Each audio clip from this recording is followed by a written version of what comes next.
Does anyone else feel like Disney Pixar films are just getting very meta recently? Yes, I finally watched Raya and the Last Dragon, or Raya and the Last Dragon. Here is my review.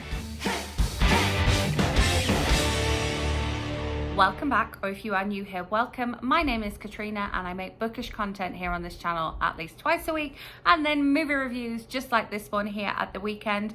I will leave my movie reviews playlist linked up above in case you are looking for something to watch this week, and in the description box you will find all of my social links if you want to give me a follow on there. Today we're going to be talking about Raya and the Lost Dragon, which is basically a who's who of Asian American, British Asian film stars. The cast of this film is just so star-studded. It's amazing, and I just am in awe of the cast. The premise behind this film is kind of, again, it's very meta, and just a little bit dark. So this plague came over to take over this kingdom, like bit soon, Disney. And basically the dragons pulled their magic to save the people of the kingdom from this plague, but it did not save the dragons from this plague. And so there is this one last dragon, and then there is this ball of dragon magic that needs to be protected. But rather than coming together as a kingdom, the kingdom went into different factions and are now at war with each other. And the heart of the kingdom is where this ball of magic is protected, and Raya becomes a warrior who is one of the people able to protect this magic, but she doesn't do a great job, and so spends the film trying to get the magic back together. And our last dragon is voiced by Awkwafina, and basically that's all I needed to know about this one. I was in an hour and I wasn't really sure that I wanted to pay the money to get the premiere access to watch this one in my home, and so now I am fully vaccinated. I went to see this one at the movie theatre, so I did get to see this one on the big screen as it was intended. So this is a big screen, spoiler-free movie review, and I really love Awkwafina. Nora from Queens, I absolutely binged. I liked her in Ocean's 8. She's just amazing in Crazy Rich Asians. Like, yes, I will rewatch her episode of SNL. And so having her as a host, having her as a voice in this this dragon role, definitely brought another level to the film, and a lot of the humor in the film was just kind of down to her sort of comedic timing, I feel like. But yeah, it's very, very meta and very, very dark. There are some really scary moments in this film, and obviously seeing it on the big screen, you get that like full volume noise of the action scenes and that full volume coming at you of the fighting and of this horrible, horrible plague. The animation of the plague is this like ball of like black and purple. It's very Ursula-esque, but like it's really scary. So definitely a warning if you are thinking of watching this with young children, if you haven't already. I know I'm late to the party with this one. Like young children, I think will find this part scary, definitely.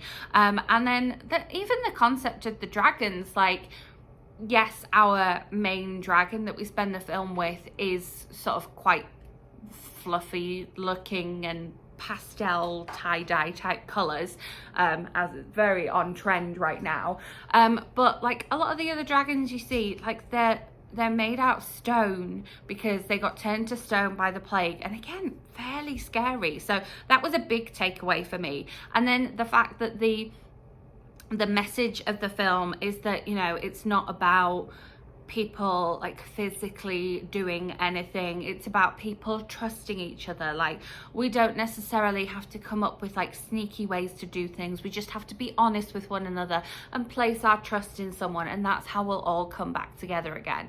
And whilst, you know, yeah, it's a great concept for a film, I like that message is out there. Again, it's very meta, a bit like Soul and the whole meaning of life thing, and the message of like family is what you make it, it's not what you're born into with Onward. Like, it's very much like, it's a thinker. It's not very sort of straightforward.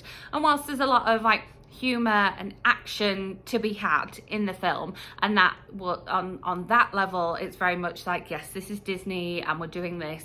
The meta side of it, I think, is like, it's quite a lot for, you know, a lot of us to take on board right now, especially, you know, us adults going through what we're going through, and then children kind of having to be like, oh, so I have to place my trust in people and then I'll get what I want, rather than kind of like thinking outside the box and making a sneaky plan. I don't know. It was just like, wow, okay.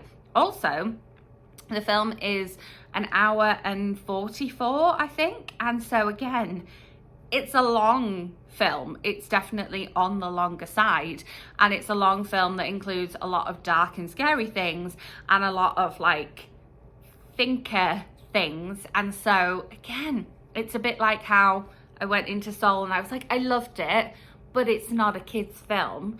This one, I did enjoy it. It's a Disney film, but it's not your classic Disney, and it requires a lot of extra level thinking. There's definitely some comedy moments in there. There is definitely some unexpected characters that we meet from the different factions in the kingdom, and I like the fact that it's that traditional like journey. We're journeying to try and achieve something, and we meet people along the way, and they add something to our journey and they add something to our cause. And so I like that aspect of it. I definitely think if I paid my $30 to watch this at home, I would have been disappointed. However, using one of my AMC A-list credits to go and see it at the cinema, I was definitely happier to go and do that. So if you are able and are fully vaccinated, and it is safe to do so, I would definitely say to watch this on the big screen rather than the small screen. However, the advantages of watching it at home on a smaller screen are that you can pre-watch, if you're going to be watching it with kids, find those scary bits and note those timestamps down so that you can skip that film and that part of the film anyway, and avoid waking up with nightmares about balls of black purple plague coming to turn the entire world to stone, because yeah, it's a scary concept. So yeah, overall it was okay. I don't mind that I waited this long to go and see it. I am glad that I did not pay $30 to rent it at home. Is it a film I will watch again? No. I would more likely watch Soul or Onward again. Yeah, it was a bit meh. I'm glad I've seen it. I'm glad I'm able to share my thoughts with you here, but like definitively, should you pay the money to rent this one? No, just wait until it comes to free streaming on Disney Plus, which is what, like, it's coming like July or something. It's going to be free, maybe even sooner. So yeah, just wait. And if you are going to be watching it with younger children, do that pre-watch, identify those scary parts, and then you can skip over them. Thank you so much for watching. As always, if there is a particular movie that you would like to hear my thoughts on, let me know in the comments.